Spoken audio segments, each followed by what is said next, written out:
Yeah, lip the culture anthem. Oh, oh, yeah, lip the culture anthem. Yeah, playing. Hey, what's going on, y'all? It's your boy Josiah Kenty with Flip the Culture Podcast, where the culture won't change until we do. Hey, look, got a very, very special guest. I say special guest every time. I say special guest, but it's so special because we got Brittley Humphrey, man, the legend. Ain't no milk because she here in the flesh. How you doing, Britt? I'm doing good. How are you? I'm doing good, man. I can't complain. Now, you came out of Hoover in what year? 2016. 2016. And you ran track, all that, all your high school career? Yep. I actually started in third grade. I Mm. think that's the earliest you could start. Yeah. But my whole family, we did it at the same time. And so I'm the youngest girl, so third grade. That's crazy. Because have you ever like ran at the Crossplex Yeah. before? Okay. Yeah, almost every weekend for indoor. Yeah, that's crazy. Do you remember Ramsey at any point? See, because I coach now, so I don't know. Bro, I know I see them now, but I don't know if I did when I was in high school. And the reason why I asked is because my first track meet that I ever ran, it was bad. Let me find out. I saw you at the Crossplex. Bro, I wasn't a standout in track, man. Like, cause they put me in the 400. Cause the coach was like, "Hey, man, your height and everything. Like, we feel like you." So when I ran my first 400, like the coach was like, "Hey, run fast, but don't run full speed. Stay with the pack. Don't get left." So I'm like, "Bro, what are you talking about?" So I went out there. I'm looking at everybody. I've still got my football physique and everything. So I'm out there like, man, you know, I've been in the weight room, but you need to get in the weight room. Dude, skinny dude. You know, I went around because it was indoor. So yeah, 2 laps for the 400. And on that last 100 meters, I said last 200 meters, it was like something jumped on my back. Yep. And I was doing the stanky leg while I ran full speed, man. I couldn't do anything else. Golly, he threw you right in there. Man, he threw me in the fire, bro. He said, "Hey, man, you still in shape from football season?" I'm like, "Bro, it's January. Like, it's different shape though." Yeah. So, like, how were you able to like perform at such a high level for so? Ooh, I'm gonna be honest. I really don't know because I never really got a break when you think about it. Because I also played basketball, and so when basketball starts, transition to track, and then by the time track is done, summer track, and then by the time that's done, we getting ready for basketball again. I also cheered up until like ninth grade. So I was pretty much year round with it. But I will say that I wasn't heavy on weights in high school. Yeah. So I think that a lot of like my body was preserved in a sense. So maybe that, but I don't know. I'm looking at these kids now and I'm like, man, we got to figure out when we're going to take a break. Because we've been going hard almost year round. And, you know, a lot of injuries can come with that too. So I don't know. That's a good question. I don't know. So, like, you shattered state records. You also were, I think, Gatorade, like you drunk a lot of Gatorade. No. What was? I saw something about Gatorade. What is that? The Gatorade Player of the Year. Gatorade Player of the Year, right? So I'm like, you're, and then you also made an appearance at the Olympics. Olympic trials. Olympic trials. Okay, so you that, especially when it comes to the track, and you're still involved a little bit. Yeah. You know what I'm saying, with track, with coaching and stuff. So, like, tell us a little bit about your habits and how you identified during that period of your life. I would say work ethic for sure, because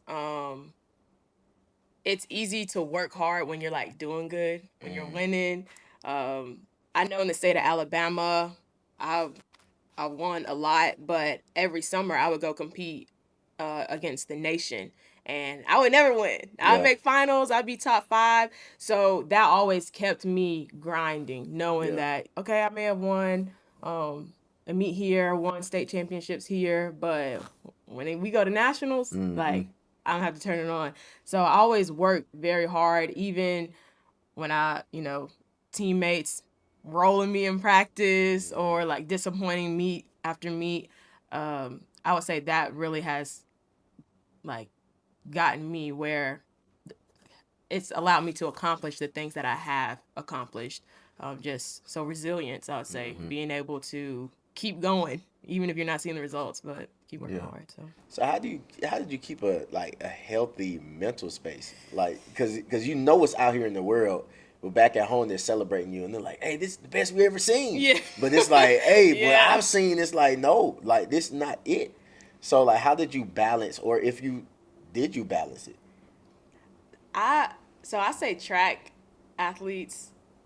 I don't know if this is gonna come across well, but I say we're crazy. But this is Yeah. why. This is why. Because in our sport, um, it's not a team sport, obviously. So with the team sport, you either win or lose.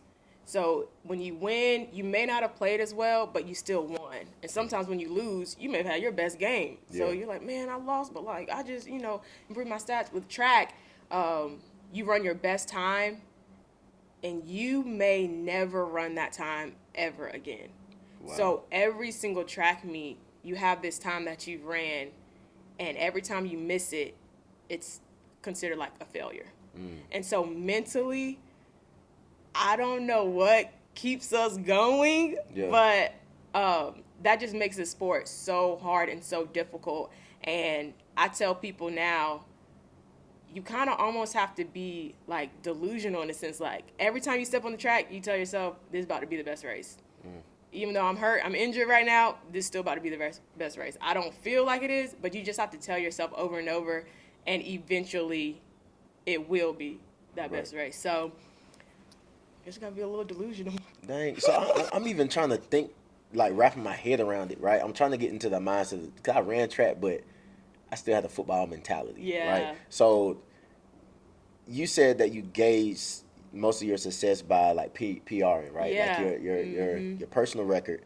But I'm still trying to figure out, like, were there any meets that you ran, probably you beat somebody by 15 meters, but you didn't PR? Like, what's going on in your head Like, during that moment? like, man, you smoked them. You're just like, yeah. And in your head, you're like, that was terrible. Yeah, yeah, But I'll say sometimes moments matter more than the time, and that's when it gets into championship season. I don't Gotcha. care what time I run. If I win SECs, if I win nationals, we up. So, but again, that only comes once a year, that championship season. But yeah, outside of that, it's like that was terrible. I'm glad you said that because that's even a transition from a mentality, right? Like how you view what's in front of you. Like how do you show up to the environment, what's expected of you. And then also when it's championship season, I mean, do they give out individual championships or is that more so on the team? Yeah, they have like for each event, there's first, second, third. Um, I believe at nationals you get a plaque up to sixth place, and you're All American. Um, but then there's also a team, so all the points added up. Right. And so while knowing you're chasing that time, it's healthy to not only look at that time, because sometimes you won't hit that time, but you will learn so much about yourself in the race that you got to consider that as a win, because it is. Yeah. Like, I didn't hit that time, but I learned that I got out way too fast, or I learned I got out way too slow, or off the track. The meal I ate, never eating that again. I wasn't hydrated. I didn't get enough sleep. So it's so many things that go into that one race. Got you. Yeah. You know, so we got some gear on right now. Yeah. You know what I'm saying? You got the hoodie on, I got the hat, you got the hat. 10 toes behind Jesus. Like I literally hear, like, you say discipline, I hear you say grit, resilience. You said that, right? So all the things that made you into a great athlete, like how were you able to birth 10 toes behind Jesus and have that same type of resilience, same type of work ethic? Like what's going on? Yeah. Well, for one, this ministry, 10 Toes Behind Jesus, it started from me wanting to raise money for a church I visited in Mexico. And so I was looking up like fundraisers, and it was like, popcorn fundraisers, like this and that. But nothing ever really clicked until God was like, just sell t-shirts. Because I always liked the idea of someone receiving something. Like, yeah, we're trying to raise some money, but I don't want to just ask people like, hey, can you donate $20, $50? Yeah. So you're buying a product, so you're receiving something, but the funds just help go towards this mission. And so when I got t-shirts, I was like, okay, cool. Okay. But then I'm like, what is the name? And the year that 10 Toes Behind Jesus was birthed was the first year I started working in ministry at my church. And I would talk to my old friends and I tell them what I'm doing. I'm like, yeah, I'm working at church. And they're like, okay, like, how long you doing that for? Or like, when is that going to be over? Because I never said I wanted to do this. Like, they're kind of like, what's Britt up to? And so I would tell them, no, like, I'm 10 toes behind this. Like, this is for life. And so when I was thinking of names, it was like 10 toes behind Jesus just came like so smooth out. And I was like, I like that. So we rocked 10 toes behind Jesus. And yeah, that same attitude you have with sports, it just was able to transition so smooth because, you get told a lot, that's not going to work. This isn't going to happen. Other people have done this. It hasn't worked. Like, we've been told those things our whole life, So hearing it as far as, starting a business, becoming an entrepreneur, kind of just like, I'm still about to do this. Yeah. So how many years after you unscrewed the spikes, right? Hung up the spike cleats. How long after that moment did 10 Toes Behind Jesus come about? About a year and a half. So when I first graduated, that was when I came off of SEC champion and Olympic trials. And I was kind of like, man, what do I want to do? And I was always praying, like, God, make the decision clear. Like, am I going to run pro or am I, going to go on and, figure out what I want to do in life? And with track, what makes it so difficult with as far as going pro is anybody can enter into meets. Yeah. You could literally enter into a professional meet. Yes, you could enter into a professional meet and you'd be like, I'm a pro runner. So we kind of have this dilemma on, do we keep, like, if we don't sign a contract, do we keep training in hopes to sign a contract? Or are we like, man, like, I'm done. Let me find something else. And I was in this position where it's like, I really don't know what to do because I don't have a contract in front of me right now, but I'm probably only like a season away.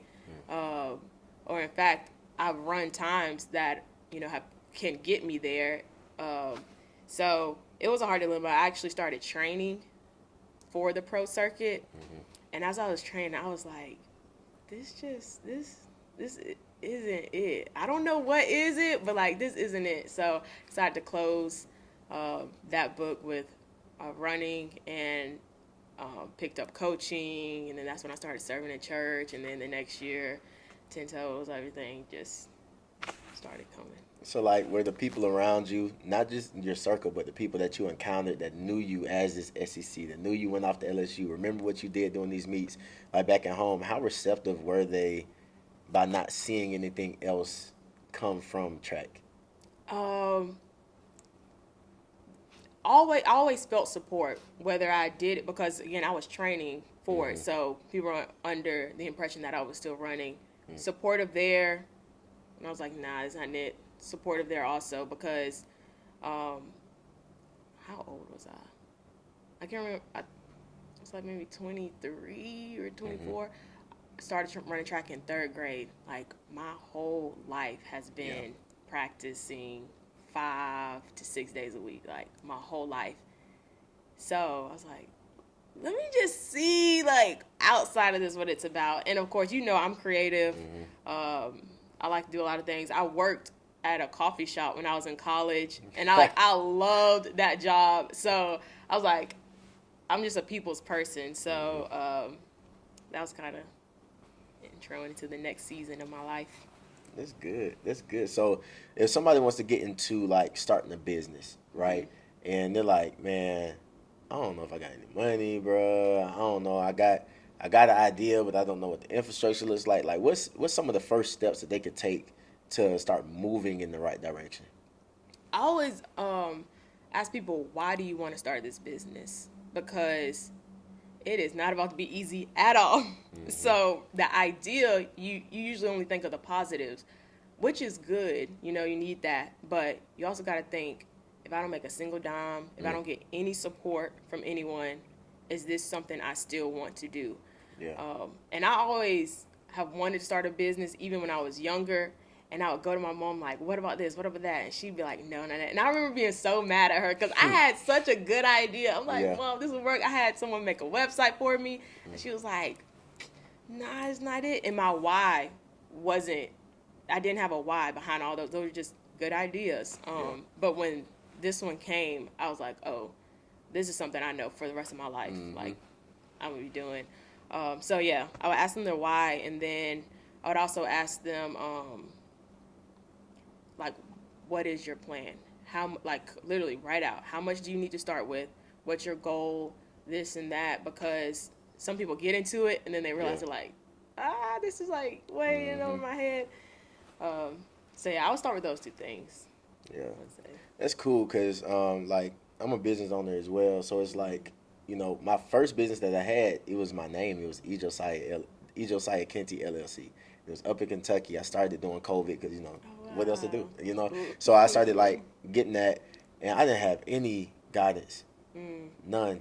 Like I'm researching some things, and then I get bored, and it was like, man, bump it. You know what I'm saying? Because I also didn't have a clear idea of what all a business demands from you, right? Like if you're a CEO, how are you operating through what's the demand, what's the value that you bring, and then like what extra streams of income do you have? Are they diversified, right? So I'm looking at this, I'm like, well, I just want to speak. Yeah. Speaking engagement's not coming. It's like, okay, didn't even have a bank account attached to it. So it's like, okay, got the EIN number, but I lost the little paper or whatnot, so I didn't even know how to locate my EIN number. So it was just like I was doing a lot of things where it was movement, but it was like it was on the treadmill. Yeah. I was moving, but like just running in place. So I'm glad that you gave some of that insight, because you can have all these great ideas, you can have a website, you can have EIN number, you can have all these different things, but if it's no motion to like mobilize that idea to where people need it and they see value inside of it, and it's serving a purpose for humanity, like you might as well not even start it. Yeah. Yeah. The harsh truth, but it's like just wait until, you know. Yep. It's dope. So with 10 Toes Behind Jesus, it's a faith-based initiative, and with you being also a mentor, because you might not believe it or not, you're a mentor to kids, right? People in the faith, like people that see with this hat on, they be like, "Oh snap, yeah, Brittley, she's awesome." Like I'm like, "Yo, I'm in Homewood at a coffee shop." Like I don't think nobody know me or something like that. I don't know why I think that, but like, man, I just want to be incognito. You know what I'm saying? So I'm just sitting right there, and I'm like, I see this dude, and he automatically associated the brand with you, right? So it's like you're the representation of Jesus that a lot of people see. Wow. So knowing that, how do you sustain like your mental wellness and also helping other people navigate through some of their struggles? Well, you said with me first. Yeah. God, like that's always been the source. And so many people, they're like, man, you always in church. Yes, I do serve in my ministry, but I'm at a point where like I have to be there. Yeah. Like I have to. Like that's the only reason why I'm even like functioning like I am. Like every time the door is open, I really feel that urge. Like, man, like I need something from God. Like I'm looking in expectancy. I'll say that. And there's been times where I've been in church still feeling like this is rough. Like this ain't it. But every time I feel like that, not even 24 hours later, I feel fulfilled and I understand, okay, that was just a moment. Yeah. That was just a moment and it passed and went. So I've never gotten to the point where I've needed to look outside of God. So like when they say like God is the source, that's been like that's been real to me. So we'll start there. And then with other people, yes, they know 10 toes behind Jesus. They know I'm a Christian. They know where I stand. But sometimes people don't need to hear that at that time. Like, just be nice. You know, just ask them like, "Hey, are you good?"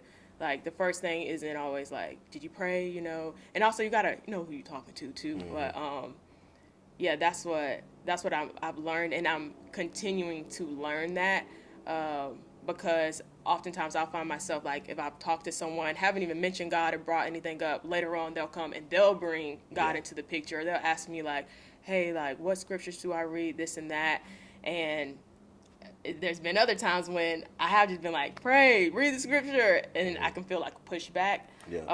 So as Christians, you know, learning that just people are watching you. So, I mean, yeah, you know, preach Jesus, you know, talk about God, but they're going to look at how you live first before you open your mouth and be like, That's good.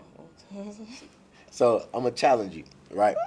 So let's play a game. Well, I ain't gonna say challenge. Let's say playing a game. It comes off easier. So, let's just say you are younger, right?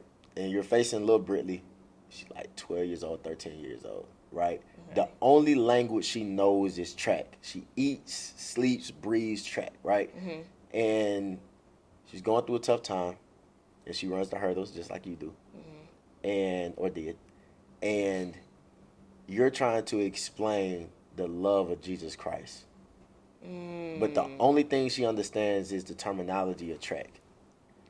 What would you say to her in the terminology of track to get her to understand what it means to pursue God? Ooh, that is good. Okay. I have like the beginning of what I say, but I don't really know how I'm gonna end it, but I'll just go ahead and start. It's a sprint. It's a sprint. So let me just talk about it. I've had like growing pains, knee pains, patellar tendonitis, and I used to always be so frustrated and like when my knees would be hurting, I feel like I couldn't give it my all. Sometimes I have to miss practice, and I'd be like crying, like, "Oh, why this gotta happen to me? This, that." So I would tell little Brittley that God is giving. Oh, I'm not allowed to use God. You can. Okay. God has given grace to you with this ability to run track. Just because you're experiencing knee problems, you're questioning why you have to go through this, doesn't lessen God's purpose for you in this sport. Because I'm looking at other people, it would cause comparison, it would cause all these things. And so the reason why I would tell her that is because in life, we have problems, we have issues, and sometimes we let those things make us feel like, well, I'm not really supposed to be doing this. Or like a bump in the road, this isn't really, you know, or I'm not as talented or not as this. So I would tell her, don't let the problems or injuries that you're facing within the sport like devalue you in it. So was there a time that you were injured but you still had to like jump over the hurdles and keep on like going? Like what got you over that hump? I'm about to say, I don't know if I ever got over it. Dang. It's been highs and lows. So my senior year, that's when I won SECs. But that year was so rough. Like I tell people, my only good race was that race that I won. And so I just felt God being like, this was just your moment. This was your time. Like the rest of the year, the beginning of the year, like none of it makes sense because I had to sit out. We actually had a meet in Alabama, in Tuscaloosa, and I'm from Birmingham. So I ran for LSU, by the way. So like everybody was about to come, whole family, everything. And I'm on the way there. I wasn't able to practice the last practice in Louisiana, and on the way here. And I'm like, man, I'm not going to be able to run. And so I like talk to my coaches, and they're like, I mean, if you literally can't push out of the blocks, like you just can't run.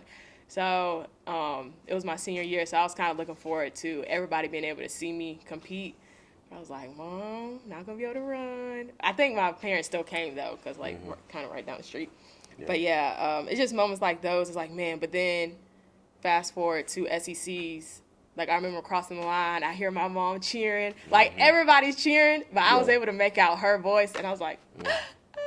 like it's all worth it. Yeah. But yeah, I kind of forgot the question. No, but like the reason why I ask is because like some people may not be able to understand the language of what's expected from them outside of their viewpoints of the sport, right? So it's like yeah. the younger you is like, okay, all I understand is this, but it's like, okay, if you're battling through these injuries, the fulfillment of crossing this line, hearing your mom is like, oh yeah, but you can't even push out the blocks. Yeah. You see what I'm saying? Yeah. So what do you do then to get to that end goal? Faith. Lean in on faith. Don't make sense. Don't know how, but I know it's gonna work out. Yeah. So it's that faith aspect. Yeah. Yeah. That's dope, and I love that you were able to go right into a testimonial type of thing, because the reason why like we're doing this season of Flip the Culture podcast is because it's serving as a digital testimonial archive for TEDx Alabaster, right? Because I talk about the psychology behind athletes transitioning after the sport and having to use the skill sets, but it's the intangibles. So it's not, winning Gatorade Athlete of the Year isn't going to help you be a great mom, right? Like, but the skill sets that you learned up until that point is going to help you be a good mom, be a good CEO, right? So it's like, how do we make sure athletes detach from the sport physically, but stay there mentally? Ooh. So however I pursued those hurdles through pain or when I was feeling at my highest, what are some of the things that I can pull from that experience that still makes me relevant in today's society? So that's why I say I appreciate it, because you went into the testimonial side of it, and that's what people need in order to feel hope inside of their situations, because there's little Brittleys running around here all the time. Like, and they're like, okay, all I understand is track. But they don't understand that it's deeper than just a transaction of a record or a PR race. Or a championship, right? Yeah. That is bigger than that. So my next question is, how inside of 10 Toes Behind Jesus, how is it shifting a culture that not only you could be unpleased with, but God is unpleased with? Oh my gosh, that is such a good question. Yeah. I think just being bold, because the slogan "I'm 10 toes behind this" is usually always said proudly. Like usually they say it behind someone, like I'm 10 toes behind my mom. Like I don't play about her. Like I'm 10, kind of like puffing your chest out with it. And that's like kind of when I want somebody, but about Jesus. Like we're strong behind this. We're serious behind this. And I always say, we strive to be 10 toes behind Jesus because he's 10 toes behind us. So the same way, you can say you're 10 toes down for something, like that's how Jesus feels about us too. So we can be we can be bold with it. That next part of it, saying what a generation that God is unpleased with. I think just the realness, like people don't want to be real anymore. Like people want to kind of fluff it and things like that. But we don't realize that we're doing more harm than good, because some people may never go to church, like you said. Some people may never go to church, but they see you and they're like, oh, that's a Christian. Is that how Christians act? Like, I don't know if I want any parts of that. So just being Christ representatives and, just representing God and being proud to be Christian. So what type of legacy do you want to leave for athletes, but also faith-driven leaders that you encounter? I don't know. I've been asked this question before. I really don't know. I guess for athletes, for one, I would say being a good teammate, because it's a lot of talented people, but if it's like, man, I can't stand you, like, Yeah. you know, and also you don't know who, you don't know where life will take you.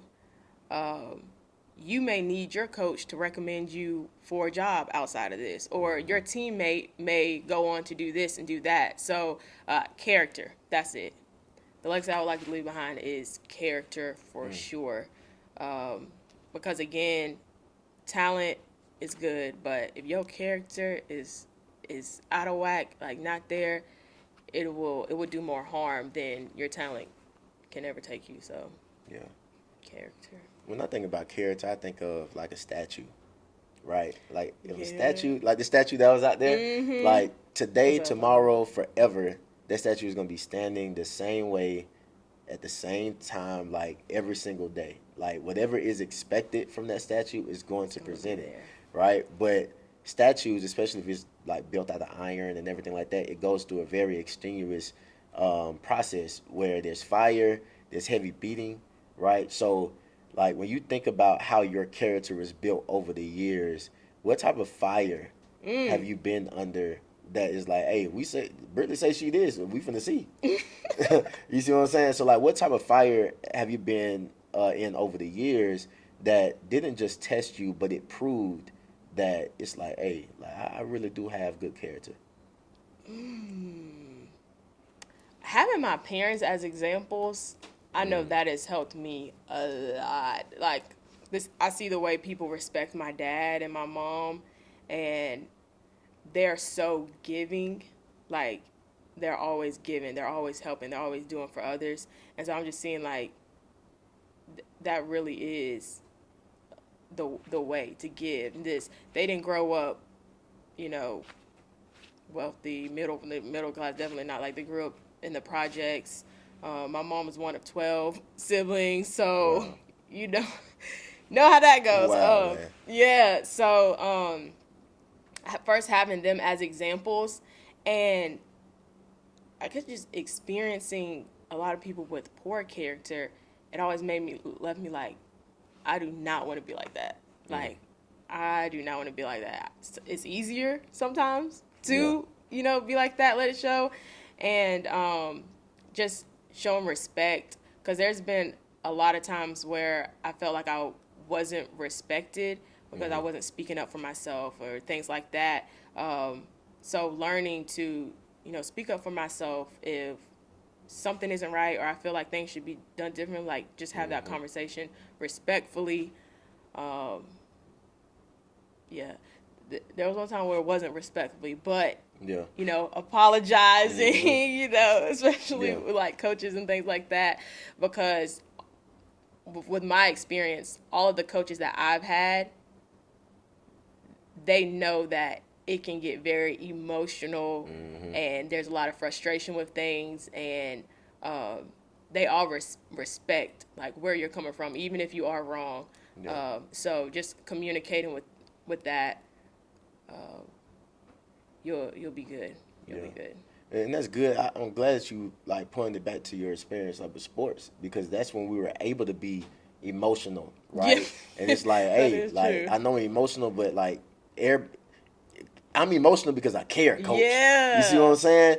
And football was an outlet for me. Like, bro, you say track, you had to be a little bit like crazy. Like we were insane. Yeah. Like to run into a whole human being as fast as you can, and he's running fast too, and to collide over a oval brown football, like sometimes the ball all the way on the other side Bruh, of the you field, and you still over here just like, bro, like I rejoiced, like I loved it.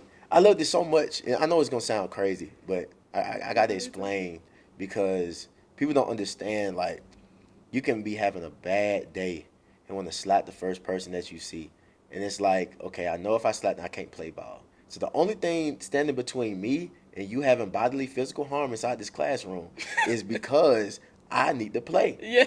So whoever comes in front of me during this practice, I don't care if it's a teammate, game, because a lot of times I can't wait till an opponent. I'm gonna have to do some friendly fire, bro, at practice. So somebody gotta pay. Yeah. So it's like when you no longer have that outlet, it's like, bro, I can think of time. I can think of a moment right now. Like, and I don't want to go too much in detail because I mean, people probably don't know. But man, it was this moment where I felt like I was being done unjustly, and it was by a woman.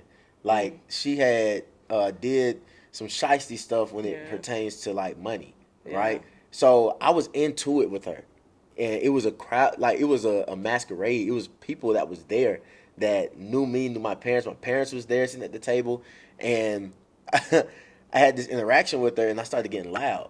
So she started getting loud. So then I was like, dang, I don't hit women. You see what I'm saying? Like that's my character. Like, but then her husband came up. Oh man. And I said, oh God, is this an opportunity?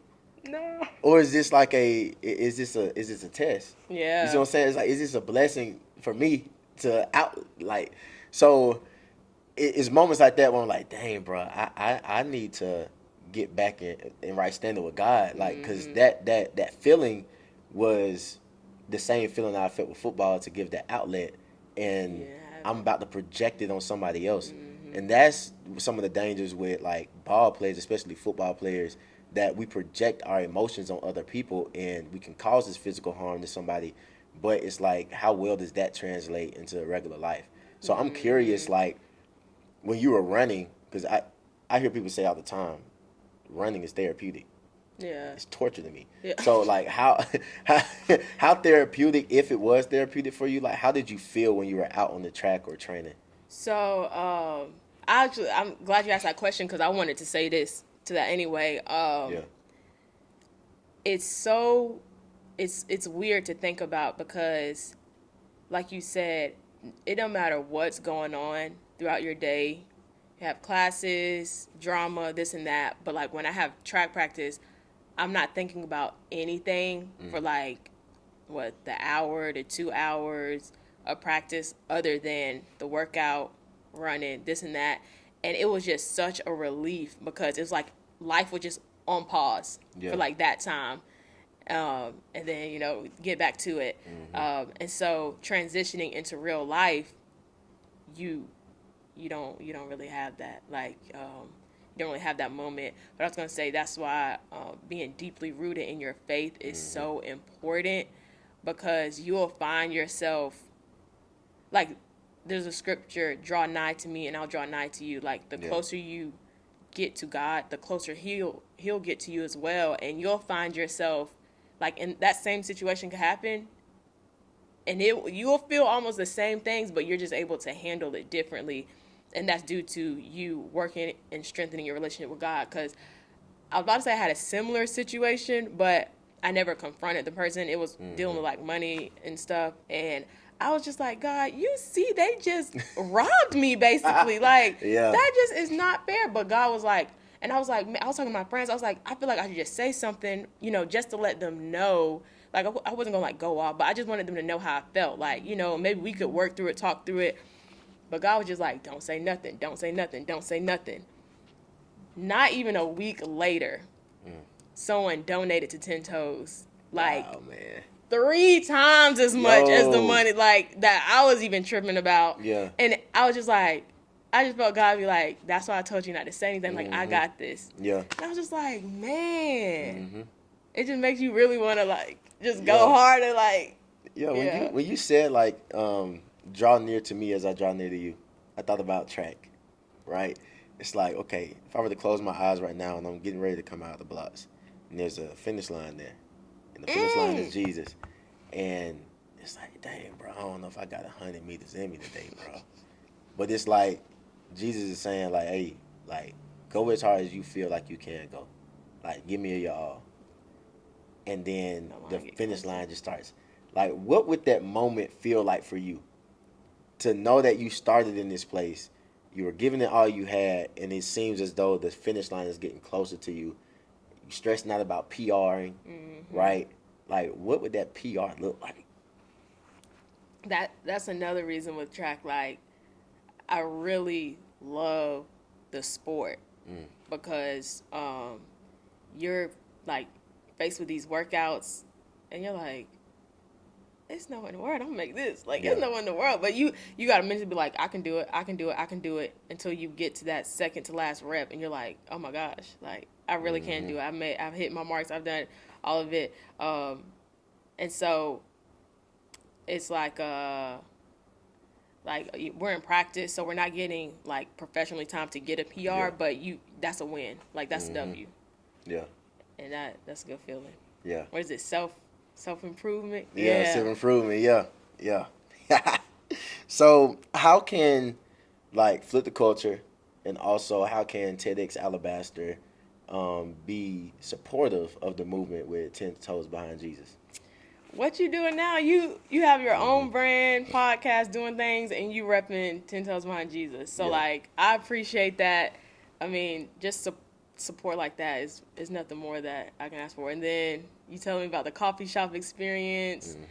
So it's like, I feel supported. Yeah, so like how can the viewers support? Like, so they're looking at this, they're seeing the merch, like, hey, like, well, how can I find the brand? 10toesbehindjesus.com on all social media. 10 Toes Behind Jesus, the number 10, and then Toes Behind Jesus. So yeah, retweeting, liking, following the page, buying some merch, all that supports the mission, and it is greatly appreciated. Yeah. Got you, man. Yeah, thank you so much for hopping on, Brittley. Is there anything else that you want to say to the people? It's like words of an encouragement. I can do the slogan again. Don't forget to stay 10 toes behind Jesus, because you know he's 10 toes behind you. Dang, man. Hey, you can only get it here at Flip the Culture. But the culture won't change until we do. Man, we're going to see y'all next time. Love y'all. Have a good one. Bye. Oh, wait. Like, comment, and subscribe. Yeah, I should have said that at the beginning, but, you know. And buy a book. Dang, Sorry. yeah. Don't forget. Over time, man, y'all can find that at the website, ejosiah.com. Yeah, yeah, man, that book is dope.